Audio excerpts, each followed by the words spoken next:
Imagine this. You're just going about your day, maybe grabbing milk at Smith's grocery store. Pretty normal. Yeah, the usual routine. And then suddenly, chaos. The whole place just empties out, people rushing for the doors. For panic, confusion. Exactly. Why? Because someone reported a bomb threat. Immediate evacuation. That's the scenario, the real-world incident we're diving into today. High stakes, definitely. So our mission here isn't just to rehash the drama. We've got this unique source, right? The security vendor, AlphaVision, their own account of what happened. Right, their perspective on how it played out. And we want to unpack the mechanism. How did their technology supposedly resolve this crisis so incredibly fast?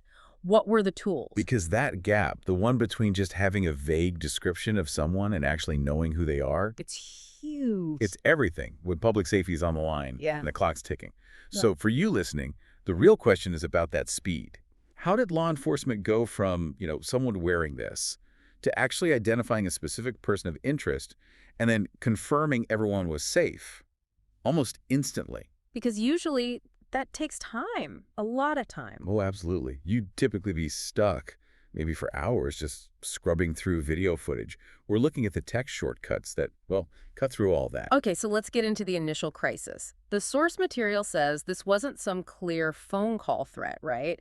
It was messier. Yeah, exactly. It was kind of fragmented, which just adds to the chaos before police even get there. How so? Well, the source says the information came in like two waves that reinforced each other. First, someone inside the store told a worker about a bomb. That set things off internally. Okay, triggers the first alarm bells. Then, almost immediately after, someone outside the store warns an incoming shopper, tells them, don't go in. Ah, so it spreads. And that kind of secondhand info. It's really problematic for investigators, Yeah. right? Your initial witness accounts are going to be fuzzy. People are panicked, focused on getting out, maybe not remembering details accurately. So police show up. They've got this emergency evacuation happening, and all they have are these vague, maybe even conflicting descriptions. Possibly a transient person mentioned the threat. No name, no license plate, just, wearing a blue hoodie near the entrance. Something like that. That is the definition of a needle in a haystack problem. Completely. But here's the first key piece of tech the source points to. He was already there, waiting. What was that? The AlphaVision surveillance trailer. It was already set up, covering the parking lot, the entrances. The source is clear. That rapid ID. Yeah. Only possible because the physical infrastructure was in place. Okay, so having the cameras is step one. But like you said, searching that footage is usually the bottleneck. Right. In a, let's say, traditional setup, you'd pull up the feed, guess the time window. And start watching.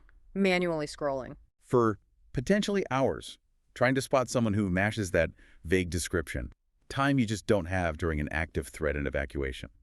Which brings us to the magic search function AlphaVision talks about. Yeah, let's maybe move past the marketing term a bit and look at what's actually happening technically, because this is where it gets really insightful for you listening. This is the part that really caught my eye. They search using natural language, like just typing in a description. Pretty much.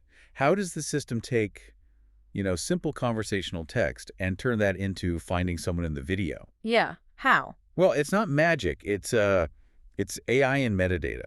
As the video streams in, it's not just stored raw.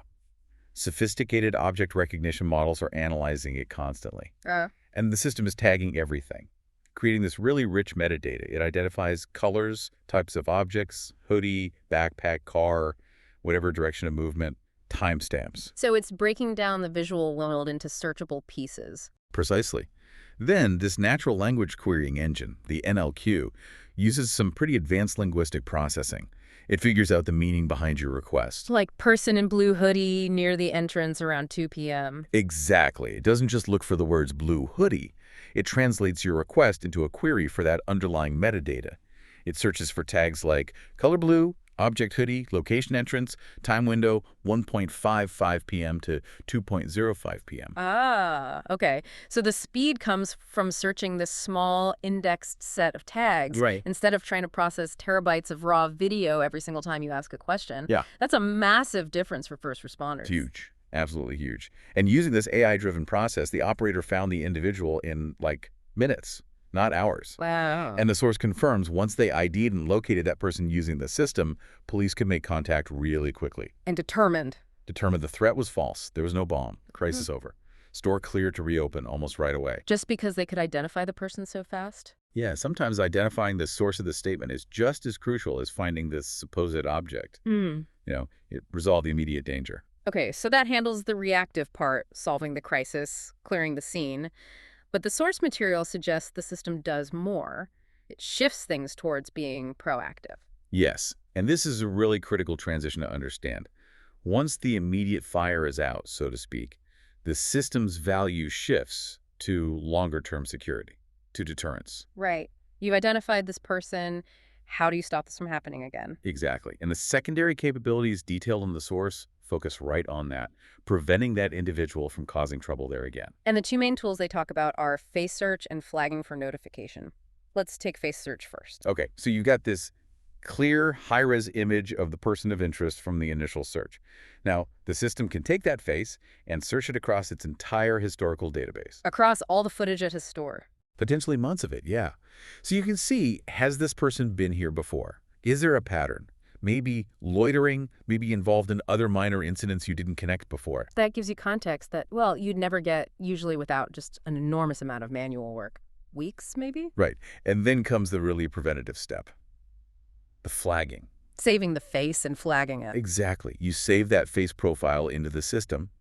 It basically creates a virtual B-bowl on the lookout. So if they show up again, The system detects the face, matches it to the flag profile, and bam, generates an immediate notification. Sends an alert to security, maybe even directly to law enforcement liaisons. turning the cameras from just recording devices into like an active alert system. Precisely. A real-time tripwire. But hang on, let's talk about a potential weakness here. For that flagging to work, for the AI face recognition to be reliable, the picture quality has to be good. All the time, 24/7. And we all know video quality, especially at night or in bad weather, can be terrible. That's a really key point. And the source does address this. They specifically mention their tech stack is designed to handle it. How? To make sure the natural language search and the face flagging work reliably, the input, the video itself, needs to be high quality. They highlight using AlphaVision's H.265 technology. Okay, now H.265, that's a compression standard, right? It makes video files smaller, easier to store and send. Correct. It's really good for managing the huge amounts of data from high-res cameras. Very efficient. But compression doesn't magically make a dark, grainy image clear, does it? No, you're exactly right. H.265 is crucial for the efficiency, for storing all that data without breaking the bank or the network. But the source implies the clarity in low light comes from other things working with it. Specialized sensors, maybe powerful internal illumination on the cameras themselves, things that gather more light. So it's a combination. Yes. The sensors capture a clean image, even in tough conditions. And then H.265 efficiently compresses that high-quality image. So you can still clearly read license plates, recognize faces, even in near darkness, and the file sizes are manageable. Got it. So the combo ensures the AI, the search, the flagging, always has good, reliable data to work with. Doesn't matter if it's bright daylight or the middle of the night. Exactly. The quality is maintained, which makes the analytics effective. Which brings us, I think, to the bigger picture. Beyond just this one grocery store incident, the source talks about the broader impact, the economic value when you deploy this kind of tech more widely. Yeah, across retail, maybe city environments too. And the results AlphaVision claims are very focused on, well, the bottom line. It's not just preventing bomb scares. Now, they talk about proactive crime deterrence generally, faster reduction in overall crime rates, and maybe most significantly for businesses, much faster response times from law enforcement when any incident occurs. Because the information is clearer, faster. Right. And that speed translates directly into, well, cold, hard cash savings. The source makes this pretty bold claim of millions in customer savings across retail and city deployments. Okay, millions in savings. How does that actually work? Where do those savings come from? Well, think about it from, say, a retailer's point of view. First, you've got basic shrinkage theft, both internal and external.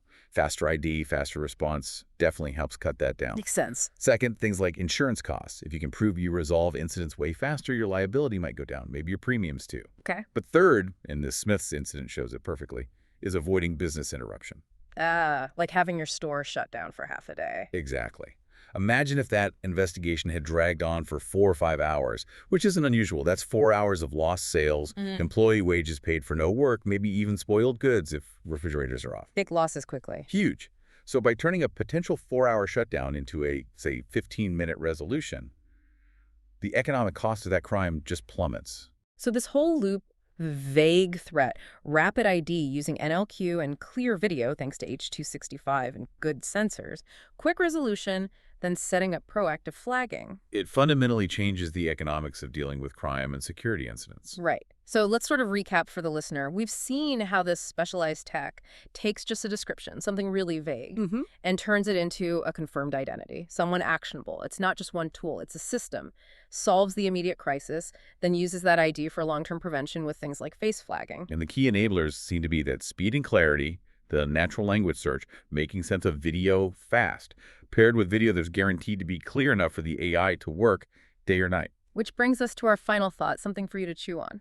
Yeah, the source really hammers this idea of millions in customer savings. It connects faster resolution directly to reducing the economic hit from crime. So the provocative question is, if this kind of advanced surveillance powered by efficient compression like H.265, fast AI search like NLQ becomes much cheaper, much more effective. What does that do to our expectations for public safety? Does near-instant identification become the new baseline standard everyone demands for security?